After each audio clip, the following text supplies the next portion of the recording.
อ้าวพี่น้องเปิดภาพมากะอยู่เฮือนในพี่น้องตอนนี้อยู่อยู่กับ น้องลิต้าสบายดีเด้อสบายดีเด้อพ่อแม่พ่อแม่และเอฟซีและเอฟซีของบอตูนสาวบ้อง สังเบาต้นของเบาตูนของ ของเบาตูนเบาตูนสาวบ้อง สังเบาต้นเฮาบ้องเป็นจักเด้อเอออืมก่อนอื่นหมดกากราบทักทายสวัสดีแล้วก็สบายดีเด้อพ่อแม่แล้วก็พี่น้องใจบุญทุกท่านบ่ว่าจะเป็นจะฝ่ายในแล้วก็ต่างประเทศก็ขอกราบทักทายสวัสดีสบายดีเบิดสุขูสุคนเด้อยินดีตอนรับสองอตูนชาแนลพี่น้องตอนนี้ก็คิดสิไปส่งนี่พี่น้องพอดีทางไอตูนเพิ่นไปนี่จากสตินวิญญานี่คิดว่าสิไปส่งนี่พี่น้องก็คือประมาณอยู่3 ล้านปลายเนี่ยแหละถ้าเป็นเงินบาทก็ประมาณ5,000พอดีทางไอตูนเพิ่นหานี่ตอนเช้าอันนี้เพราะว่าบ่มีจักสตินก็คือแบบน้องกับไอตูนคิดว่าสิไปเลื่อยไม้ก็คือไม้อยู่สวนหาเลื่อยไม้แล้วก็สิเฮ็ดเป็นสิสิเฮ็ดเป็นไม้นั่นแหละก็คือไม้แปลนไม้ปูสิเฮ็ดแบบนั้นยกแล้วก็เฮาสิซื้อกะบ่มีเงินก็เลยเฮากับประหยัดเงินไว้คือซื้อจักสตินเอา ซื้อจักสตินเอาแล้วก็มาเลื่อยเฮ็ดเป็นไม้แล้วก็ถ้าสมมุติมีทินฮอนอีหยังบ่เฮาก็สามารถใช้ไม้นั้นได้ก็คือเฮ็ดเทียงซ้อนนั่นแหละพี่น้องทางไอ้ตูนเพิ่นไปติดหนี้อยู่ห้านก็คืออาหารของอ้ายเพิ่นคือห้านอ้ายเป้าห้านนี้ก็ซื้อเครื่องเป็นประจำอยู่ก็ เงินในแม่นหานำไอ้ตูนเงินบ่มีเงินแล้วก็ไอ้ตูนให้น้องไปจ่ายแล้วก็ตอนนี้แม่นทางไอ้ตูนแล้วก็เพิ่นได้เอิ้นอ้ายเพิ่นนำไปเลื่อยไม้หั่นน่ะก็คือไปสวนแล้วก็น้องก็คิดสิไปส่งนี่แล้วก็เมื่อแต่พูนก็สิเมื่อแกะเครื่องที่ทางผู้ใหญ่เพิ่นฝากมาก็คือพวกน้องไปรับเมื่อวานนี่แหละเครื่องนั้นแหละสิแกะมื้อวานบ่หรือว่ามื้อซื่นมื้อซื่นเครื่องที่ไปรับมื้อซื่นนั่นแหละสิมาแกะเบิ่งว่ามีหยังแหน่มีแต่ว่าไปเพาะกันอยู่หานเด้อต้องสิเปิดคลิปต่ออยู่หานพี่น้องตอนนี้ก็ฮอดหานแล้วสิไปถามทางอ้ายเพิ่นถ่ายคลิปเด้อ โดยสวัสดีสิมาส่งนี่ตรงนี้ แม่นอยู่นี่บ่ไอ้ตูนเพิ่นติดนี่ขายจากมันบ่แม่นเท่าใดแม่นเป้าเอ้ยเป้ากินเด้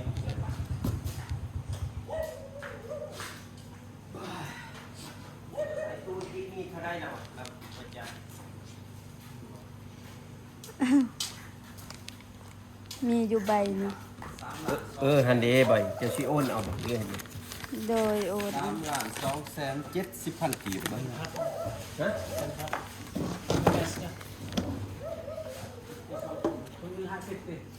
3,270,000กีบ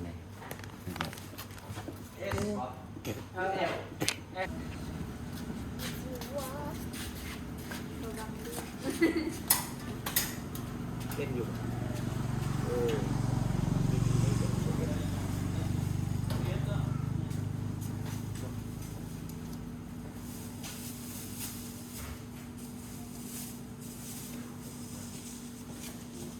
ทำอะไรได้เงิน70นึงตัวนี้บ่แม่นเดียวกัน เ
เลย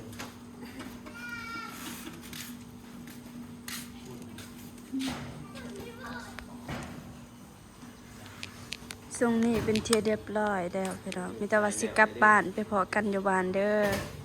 โอเคพี่น้องตอนนี้กามือฮอดเฮือนฮอดซานเป็นทีเรียบร้อยแล้วแล้วก็ มากับนอนลิตาเด้อ รักกันไป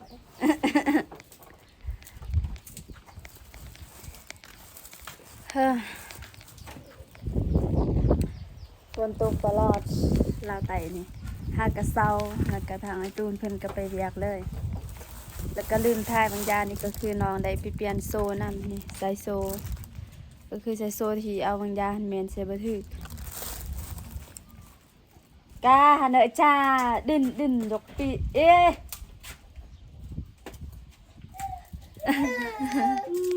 ไม่จ้ะ ก่อนสิไปแกะเครื่องกับสิเบิงโอ้นี่ก็คือต้นมะเพชรที่น้องปลูกไว้นี่ใหญ่ใบอีหลีก็คือรุ่นนี้ในแม่น้องได้ไปปลูกแล้ว แต่ว่ายังเหลือสำนี้เพราะว่าธงก็ยังบ่ทันมีพี่น้องเดี๋ยวสิหาซื้อธงแล้วก็หายใส่ดิน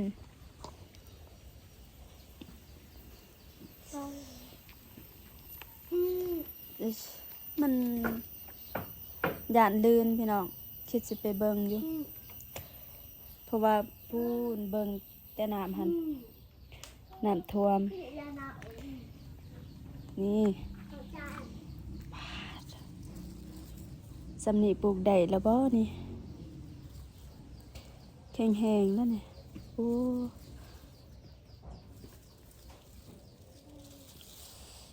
นี่อันนี้มันแบะกิน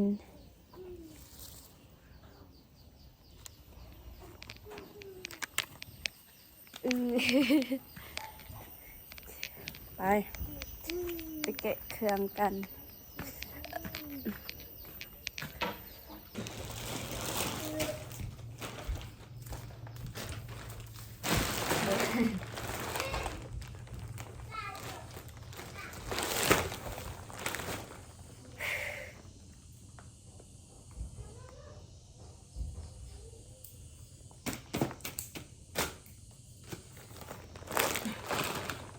จับมันยังเนาะ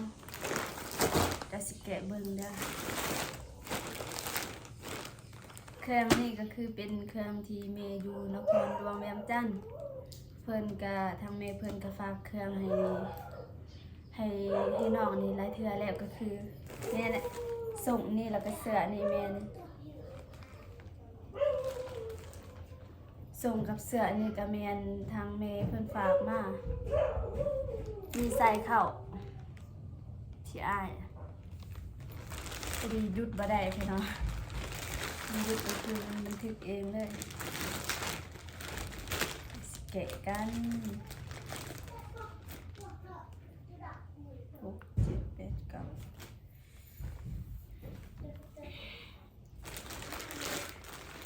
วันนี้ยัง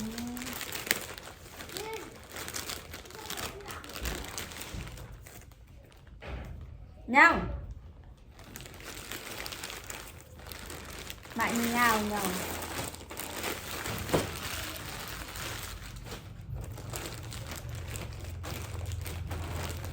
nặng từ từ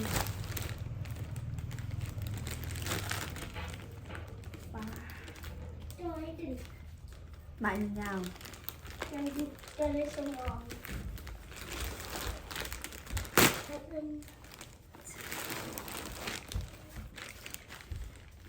mạ lặt lá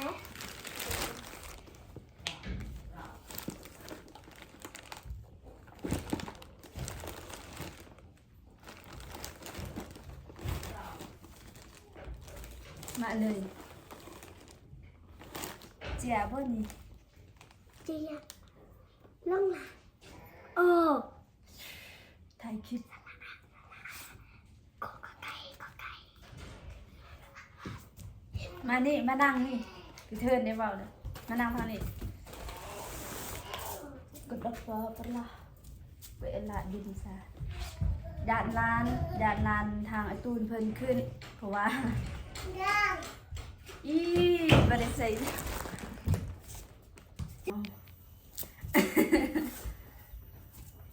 โอเคพี่น้องพอดีตอนนี้มานั่งนี่ลานเงาเพิ่นเห็นปุ่มนี่แต่ว่าน้องบ่ฮู้ปุ่มยาวแต่ว่าเพิ่นน่ะโอ้ฮู้แล้วปุ่มนั่นน่ะคือปุ่มแบบใส่สระอา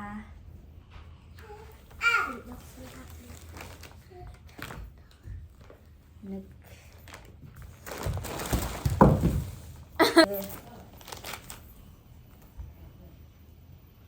เทคนิคใหม่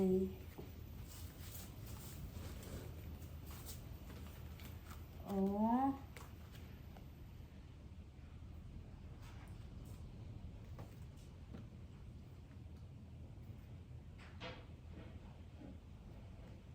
แม่นให้ฝึกนิ่มทางแม่เพิ่นให้ยายพวกการลานของไอ้ตูนบ่หรือว่าเป็นจะใดเดียวกะสิเซตไทม์ตื่มทางแม่เพิ่นแต่ว่า หรือว่าทางแม่เพิ่นฝากเพื่อให้บีของน้องเองก็เฮายังบ่ฮู้เดี๋ยวสิถามตื่ม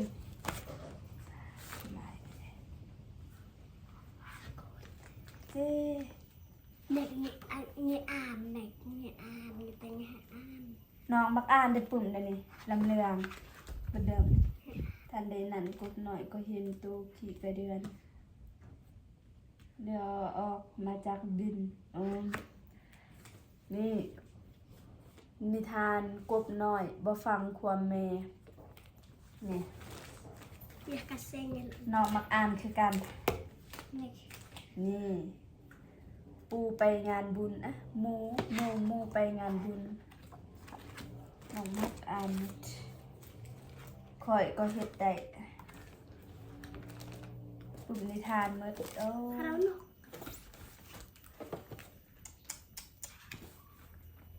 คณิตคิดอะไรอันนี้คือซีเมนไม่เสีย นก คณิตคิดอะไรบวกจำนวนบ่เกิน100อันนี้เป็นปุ่ม นกปุ่มโอกาสเฮ้ยบ้านกอาตุยปุ่มตื่นมา คือที่ทางเมย์เพิ่นฝากแม่นทางเมย์บ่ได้เว้าว่าที่แบบว่าได้ฝากปึ้มน้ำก็คือปึ้มลำเลือง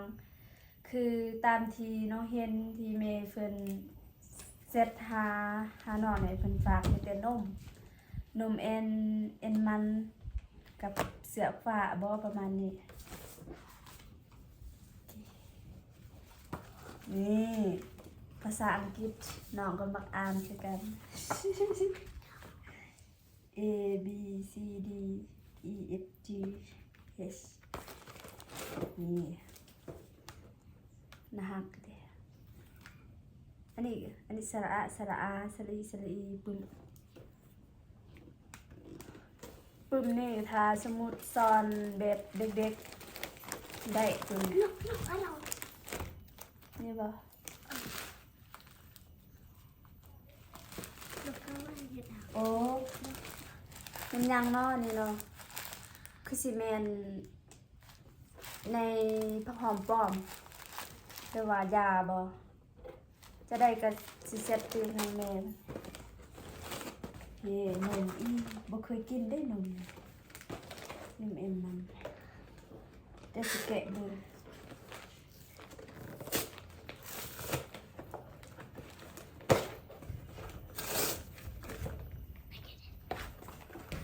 มาซาโอ้ ดึง มีซอนไปนำนี่บ่ฮู้วิธีกินเพราะว่าน้องก็บ่เคยกินนมแบบนี้พี่น้องแต่ก็ FC แล้วก็พ่อแม่พี่น้องถ้าว่าผู้ใดที่แบบเคยกินนมแบบนี้ก็คอมเมนต์มาเด้อแล้วก็คอมเมนต์แบบแนะนำวิธีกินแล้วก็น้องก็สิทานทางแม่มันตื้อ อันนี้ น้องเคยกินมีแต่ว่าแบบนมเป็นกล่องก็คือนมเอ็มมัมแบบเบาเตียง สื่อมาฝากแล้วก็เบาจันคือกันเนี่ยเย้ ยา เอาใส่ถุงเดียวเลยเดี๋ยวเอาแล้วก็มาแกะอันนี้ต่ออันนี้นักด้วยนี่เห็นไหม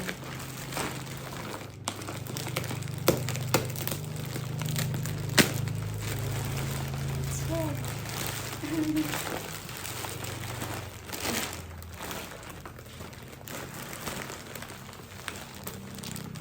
อืมทางไอตูนเพิ่นบ่อยู่แล้วก็ทางไอตูนเพิ่นบอกให้น้องแกะผู้เดียวเลยก็ได้เพราะว่าไอ้คุณพาเรียกเก็บที่เนี่ยเลย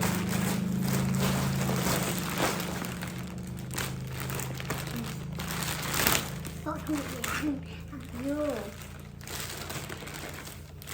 ถูกตังยำ ย้ำภาษาลาวเว้ายังภาษาลาว ลุง ภาษาลาวซีนโอ้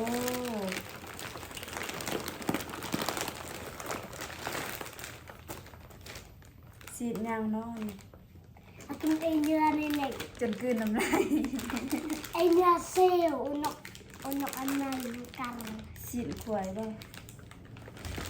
น่าจะประมาณเดียวซีนมาสิสั่งมาเดี๋ยวจะประมาณแต่ว่าซีนนี่แม่นน้องจะได้แบ่งไว้บางทีก็แบ่งไว้ให้กินแล้วก็ถ้าว่าเช่นน้ำลายก็สิแบ่งให้ทางแม่กินนำให้พ่อแม่ของน้องเองบ่ นกกระดิ่ง แม่นยังเนาะ บ่ฮู้เด้เพิ่นได้ฮู้กับคอมเมนต์มาได้เด้อน กอันไม่ปลูก เจ้าอันใดที่น้องบ่ฮู้แม่นสถานทางแม่ นก โอ้คักโอ้ขอบใจหลายๆเด้อนี่เด้อมึงมาจะสั่งนี่ ฮัดดัก ทางแม่เพิ่นฝากมา ประเภทในผักมักผักยังมักนี่นะหนึ่งโอ้ผักอันนี้นำสองมักแตงสามสี่ผักยังน้อมห้าก็คือเบบเครื่องแบบนี้ก็คือเบบเครื่องที่เบบน้องมากที่สุด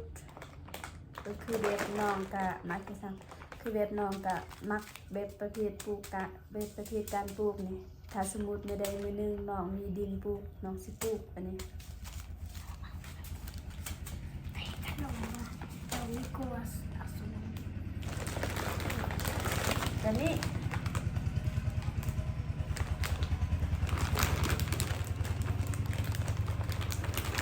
อันนี้ โอ้สิเปิดอีมิเลยเนี่ยเปิดอีมิเลยประตู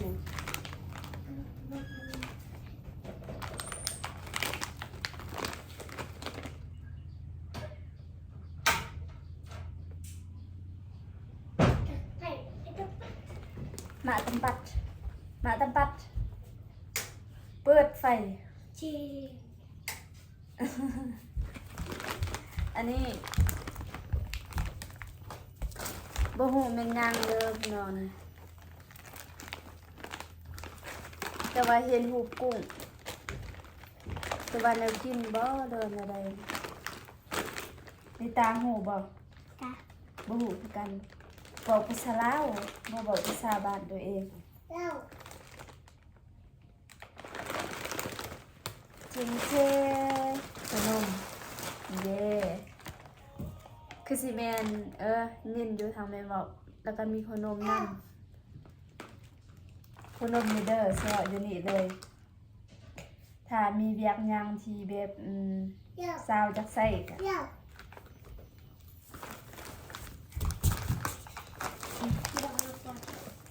เงินบ่ถ้าแบบเวียกหยังที่ซาวจักใส่ก็ต้องไป ไปก็คือแบบถ่ายคลิปบ่อันนี้ก็ต้องไปนำเห็นบ่พี่สาวก็สิแบ่งขนมให้คือขนมนี่แม่นน้องก็สิแบ่งให้พวกหลานๆของประตูนี่แหละแบ่งนี่ก็บางทีก็ได้ถ่ายคลิปบางทีก็บ่เดี๋ยวสิถามประตูเพิ่น นี่ตักเครื่องง่ายแฮงอีหลีแกะ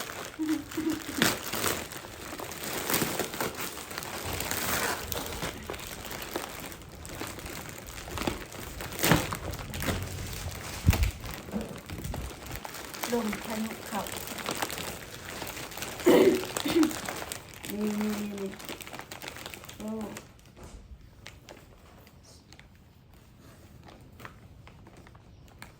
เสือพี่ซีเมนให้ไอ้ตู้นเสือนี่ไอ้แมนน่ะงามอีดีเสือเส้น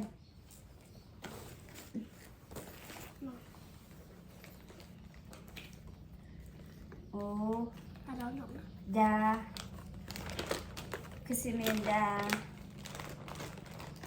จะแจกยามาบอม มัดยายังมัน นกน้ำมาให้ นี่พี่น้องบ่หูยายัง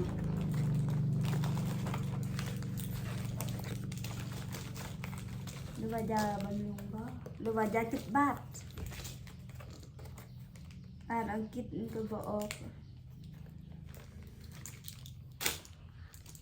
ทำความสะอาดบาดแผลยาติดบาดพี่น้องเบิ่งอันนี้เป็นยาบำรุงนี่คือยาบำรุงอันนี้แมนทางแม่เป็นฝากบอกให้น้องไปให้แม่เดี๋ยวถามมือใดมือหนึงน้องวางแล้วก็น้องสิลงไปให้อันนี้ก็คือทางแม่เพิ่นว่าเห็นแม่ของน้องจอยแฮงแล้วก็อีต้นที่เลยสียามาให้ดีวัดยาปลาดีวัดยาปลา ตู้ ยาดีเอง น้ำหมักตัวขนม เจ ขนม ขนมถูกแล้วแจกหมดยา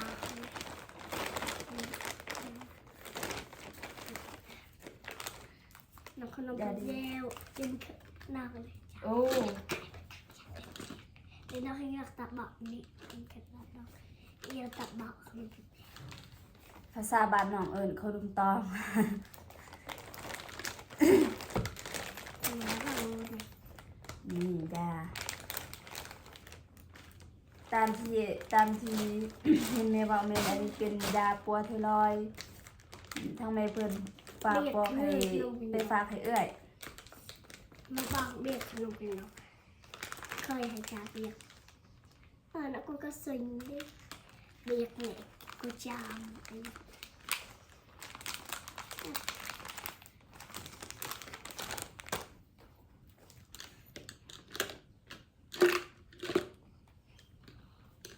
หัวนมเบิ่งเด้อหัวนมนี่เด้อ แต่กูจะมีอีก โอเคพี่น้องคือเครื่องมีกระลายแล้วสิฝากไว้อยู่นี่เลยนมเอ็มมัมแล้วก็เสื้อให้ประตู เบาในกระอาบในกระเป๋า หืม เฮ้ยกินหลังตำหมกจานแบบกำลัง กระยาเดี๋ยวสิตักก่อนโอเคนี่ลายนี่เครื่องนี่พี่น้อง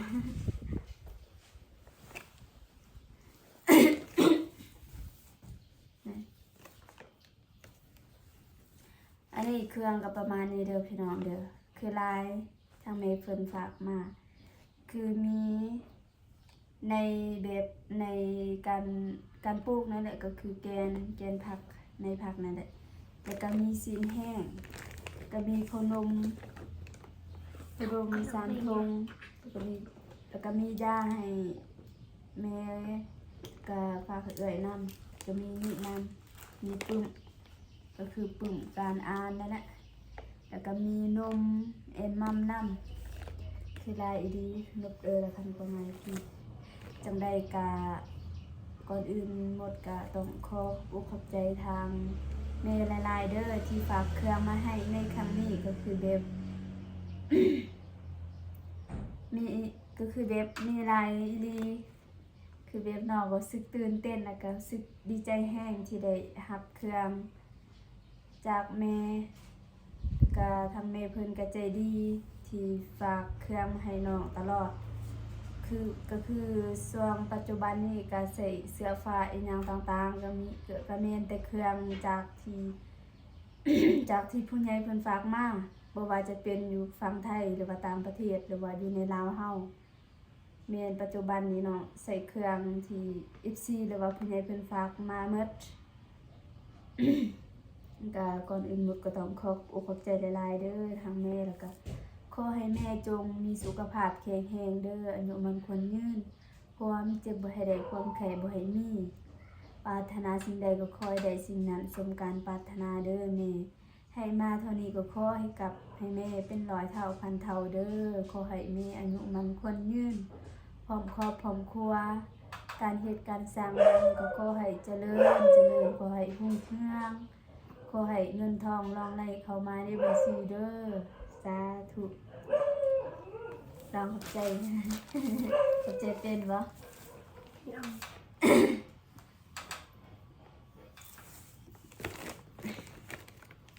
มีแต่ว่า